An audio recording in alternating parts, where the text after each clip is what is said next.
We're off. Right, okay. So,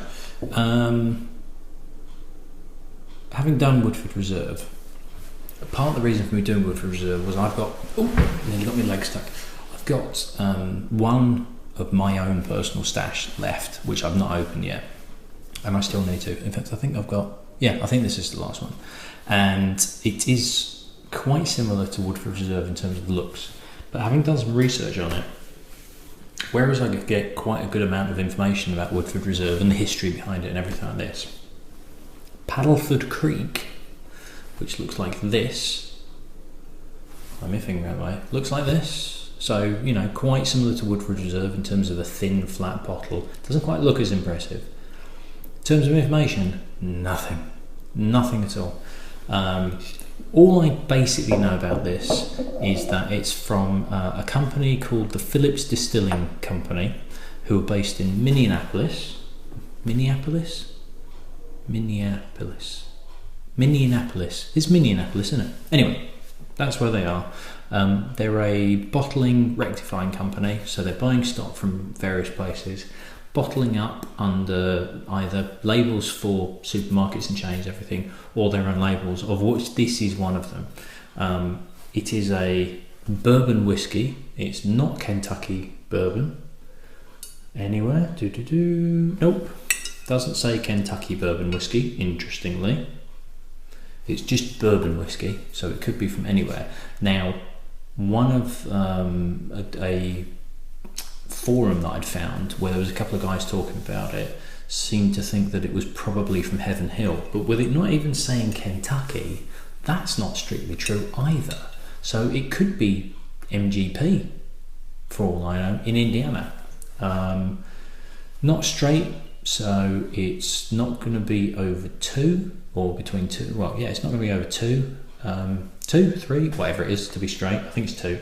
Very, very little information. It says it's small batch. Well, that could mean anything. Charcoal filtered, extra smooth. Okay. It's 83 proof, so it's 41.5% ABV. And apart from that, there's nothing on the back. I don't know if you can see, there's bugger all on the back itself. There's a little bit on the side label, but that's the Surgeon General's warning. Produced and bottled by Paddleford Creek Spirits, Princeton, MN, Minneapolis. That's not the state. What's the bloody state of MN? You Americans with your crazy states and turning them into letters and stuff. Anyway, wherever Minneapolis is where this is being bottled.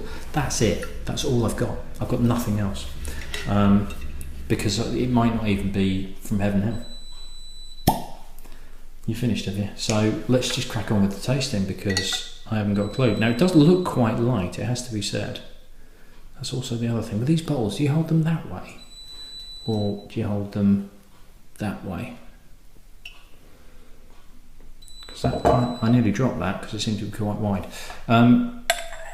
So it does look quite pale. It really does. So it's clear, you know, it's clearly pretty young, because they can't add any colouring to it, but that's certainly one of the lightest bourbon whiskies I've had so far. Not a great cork either. Now, having had the Woodford Reserve, we've got something to compare directly with. And I didn't know whether to have this before the Woodford, because the Woodford I thought might be a bit overpowering. I've drunk some water, I've rinsed everything out, it should be absolutely fine. But instantly, on the nose,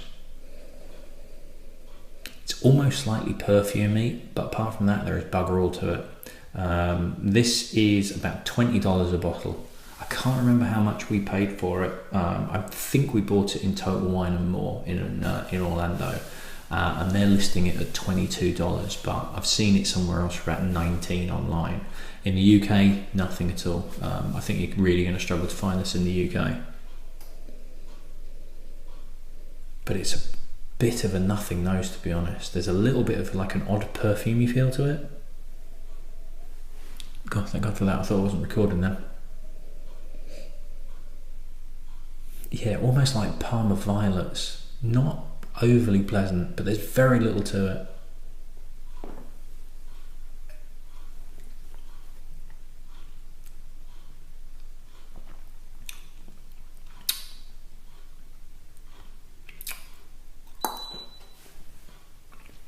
Not a great deal on the palate either. It's got quite an edge to it as well, quite almost a metallic edge, quite grainy.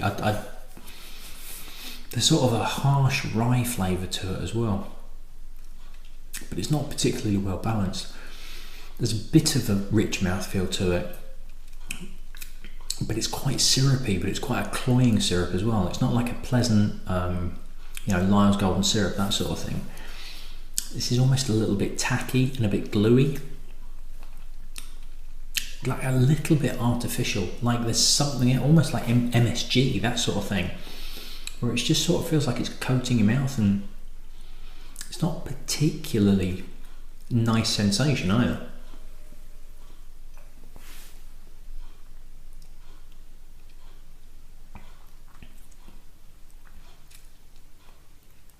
Ooh.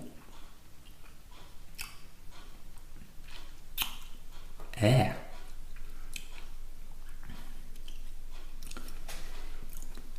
There's a heat to it, but it's not a nice bourbon heat. This is harsh.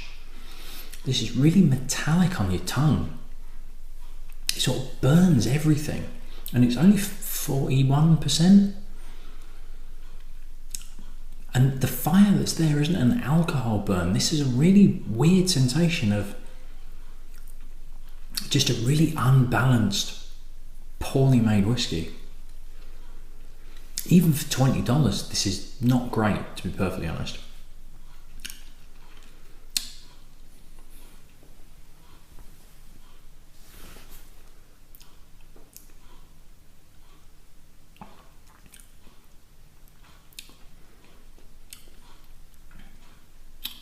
It's really quite spirity. It's spirity, it's edgy, it really is quite burning on the tongue. Not in a particularly good way. There's very little classic bourbon flavours, there's very little fruit of any kind. It's quite spirity, thin, and yet, I'm saying thin, and yet there's this weird kind of mouthfeel to it. Again, it's this kind of cloying syrup, but it's not nice. Oh, that's not a good bourbon. That is not a good bourbon at all. Very interesting to try it. I do have that to get through, unfortunately.